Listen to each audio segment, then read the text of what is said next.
But I like their singer though. His hair. Oh man, I remember hearing him say once that he gets that by using like a bar of soap. Apparently, you can go straight up if you have enough soap in it. Yeah. Use that as a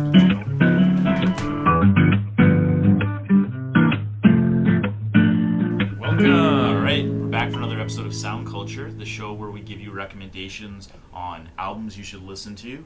And if you've listened to this before, give it a re-listen. It's totally worth it.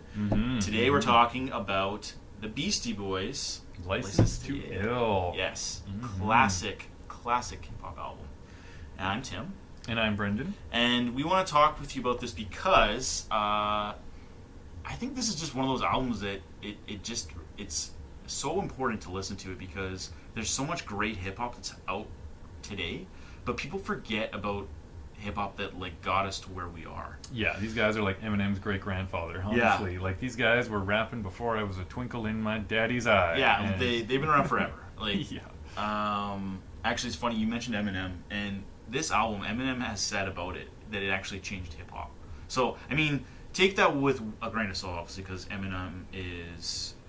well, wait a second. No, he's a multi-platinum artist, so maybe we should listen to what he says. Yeah, there's something to it.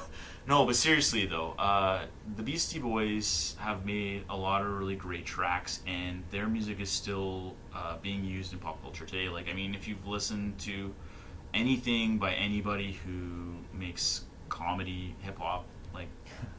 it's got Beastie Boys influences. Yeah, yeah, absolutely. And these guys, you absolutely can't take these guys seriously. When you listen to the hilarious content in this, it just, I don't know, it's like feel-good rap rock almost. And I think of that song Girls and how ridiculous that song is. Even the little riff. Do, do, do, do, do, do, do, do, do, do. Yeah, and what's great about it, too, is it's not, like, okay, so it's good that it's about high school and college and all that stuff, and it's a fun party album.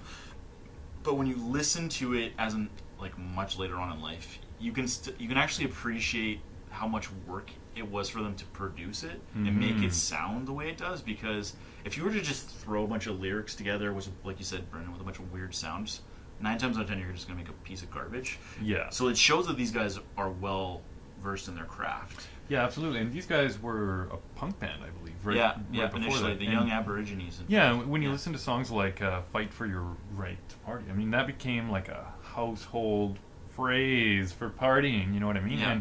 And if you listen to the guitar riffs in it, you can tell it's really, really heavy punk influenced. Yeah. And I think that's one thing that stands out, and that might contribute to the Eminem's statement about changing hip-hop. Yeah. I think also, and I just thought of this, I don't have any notes on this, so this is like very fresh thought. If you listen to that song that Aerosmith and Run DMC did, Walk This Way, it totally is like referential to You Gotta Fight for Your Right. Is that right? Yeah. and Run DMC was a influencer on Beastie Boys. So, Mike D, MCA, Ad Rock. Oh, yeah. Yeah, so all those... So that, again, lends credence to the fact that these guys not only changed the face of hip-hop, but were respecting predecessors, and their predecessors respected them.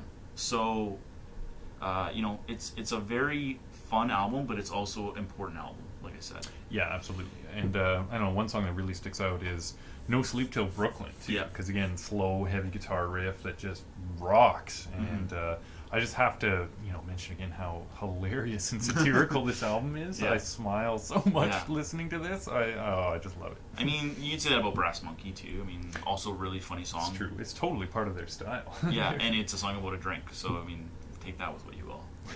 Yeah. So, Beastie Boys are no longer together. Unfortunately, in 2012, Adam MCA Yak, is it Yak? I don't know how you pronounce his name. I feel bad for that. He passed away. So, they haven't been active for 6 years now. But an interesting fact about that is that when Adam passed away, the sales for that album spiked.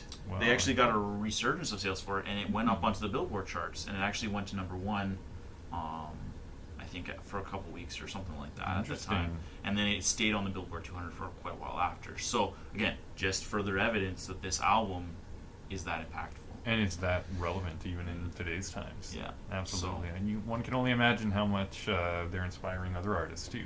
Yeah, today. So if you want to listen to more stuff like them, I would say listen to Minor Threat, listen to Run DMC, listen to Public Enemy, Marky Mark, which is hilarious because again, there's something about hilarious music. Like music, they say playing music for a reason, and that's just the best type of music, I think. And those guys are all influencers on Beastie Boys, so that's another reason to listen to them. Yeah, so check it out. It's worth your time. Yeah, listen to this album, and this is Sound Culture. Thanks for watching. Thanks for watching.